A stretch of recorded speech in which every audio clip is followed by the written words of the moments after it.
खरं तर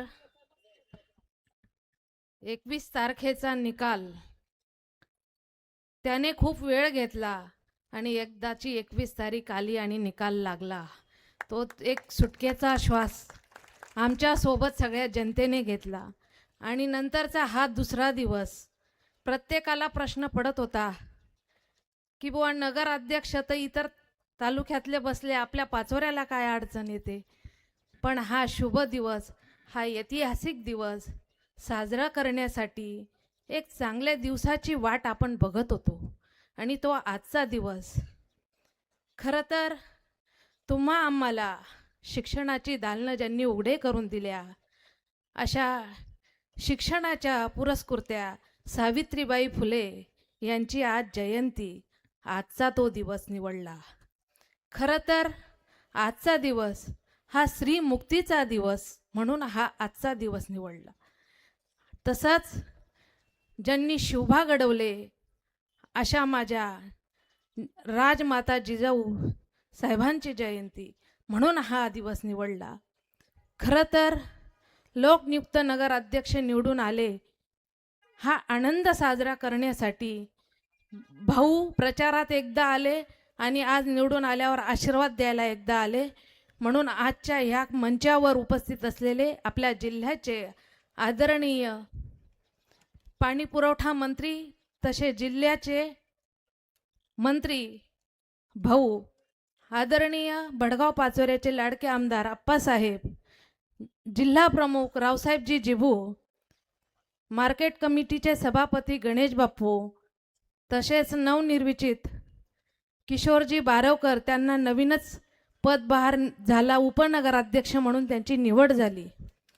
सर्व सन्माननीय व्यासपीठ, सर्व सन्माननीय नवीन निवडून आलेले नगरसेवक, उपस्थित माझ्या माता आणि भगिनी, खरं तर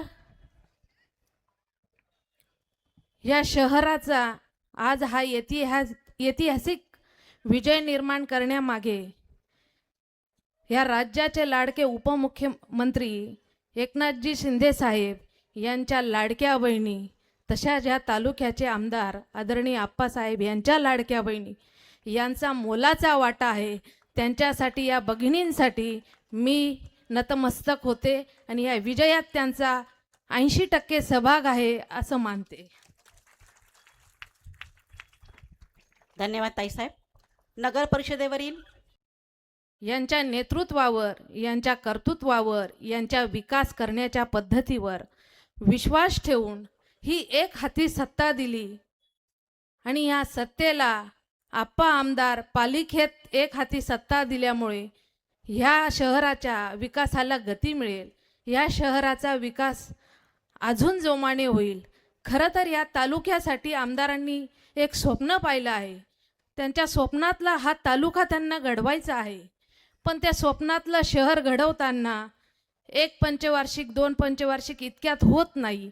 तरी त्यांनी 50% या शहरात बदल घडवण्याचा, या तालुक्याला बदल घडवण्याचा 100% प्रयत्न केला आहे. आणि ही पाचोऱ्याची जनता सुज्ञ जनता आहे, सुशिक्षित जनता आहे, हुशार जनता आहे. या जनतेने वरची सत्ता, दुसरे आमदार सत्तेतले, आणि म्हणून पालिकेत एक हाती सत्ता देऊन हा विकासाचा रथ परत एकदा आमच्या हाती दिला की जेणेकरून या शहराच्या विकासात आणखीन एकदा नवीन काहीतरी बघण्याची संधी मिळेल. खरं तर आपणनी जे मूलभूत गरजा असतात त्या बऱ्यापैकी या शहराला देऊन झाल्या आहे. पण मुख्य प्रश्न फक्त पाण्याचा या शहराचा आहे. आणि मी आपणा सगळ्यांना या क्षणी वचन देते की या शहराला जे पाणी देण्याचं काम, मी नगराध्यक्ष म्हणून एक महिला इथे जातीये, पण या शहराला पाणी देण्याची ओळख मी नगराध्यक्ष म्हणून या शहराला करून देणार आहे. खरं तर आपण तर दंड थोपटून मोकळे झाले, पण खरी कसरत आमच्या कार्यकर्त्यांची, माझ्या महिला आघाडीची, आमच्या नगरसेवकांची आणि किंबहुना जास्त नाही पण थोडी का होईना मलाही लागली होती. भाऊ 300 आणि 400 शुगर माझी होती. जवळजवळ 2 वर्षापासून इन्सुलिन घेऊन चालू होतं काम थोडंफार बाहेर घरात. आणि माझा तर विचारच नव्हता, कारण सगळ्यांच्या सेवेत गेले 5 वर्षापासून सुमित दादाला आम्ही अर्पित केलेलं होतं. पण आरक्षणाच्या कारणाने ती संधी परत माझ्या भाळी लिहून ठेवली होती परमेश्वराने, तर ती परत मला मिळाली. पण मला शुगर असल्यामुळे मी जरा मागे पाऊल टाकत होती, पण सपोर्ट म्हणून सुमित आणि आप्पा दोघांना कामासाठी मी पुढे करत होती. दंड ठोपवल्यानंतर आमची जबाबदारी वाढली आणि आम्ही जोराने कामात लागलो. जोराने कामाला लागल्यानंतर काय फजिती झाली असेल आमची आम्हालाच माहिती. पण या सगळ्या संघर्षातून आप्पांना ह्या जनतेने ह्या काम करत असताना एक पदवी दिली, या शहराच्या विकासासाठी एक पदवी दिली, ती कार्यसम्राट. त्यांनी ज्या पद्धतीने काम केलं त्यांच्या कामाला माझा सलाम. पण आज मी दुसरं नाव देणार आहे त्यांना, कारण 7 लोकांना पुरून उरणं इतकी सोपी गोष्ट नव्हती. एक नव्हे तर तब्बल 7 लोक आमच्या तालुक्यावर होते आणि ते पण असे लागले होते की सगळ्या शक्ती त्यांनी लावल्या पणाला. पण खरं तर आप्पा त्यांना पुरून उरले. म्हणून मी आज त्यांना एक दुसरं नाव देणार आहे, संघर्ष योद्धा.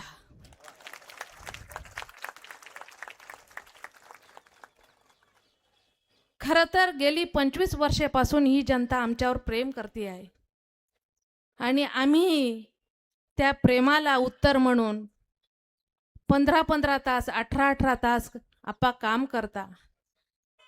आमच्या अनेक कंप्लेंट असता, पण जेव्हा तुमच्याकडे बघावं, तुम्ही केलेलं भरपूर प्रेम बघावं, तेव्हा असं वाटतं की आप्पा ज्या प्रवाहाकडे पळताय तो प्रवाह इतका सोपा नाही. या जनतेचं प्रेम, या जनतेचा आशीर्वाद हा आम्हाला वारंवार आणखीन पळायला भाग पाडतो आणि आप्पा तुमच्याकडे आपोआप खेचले जाता आणि परत ते जोमाने काम या शहरासाठी करतात.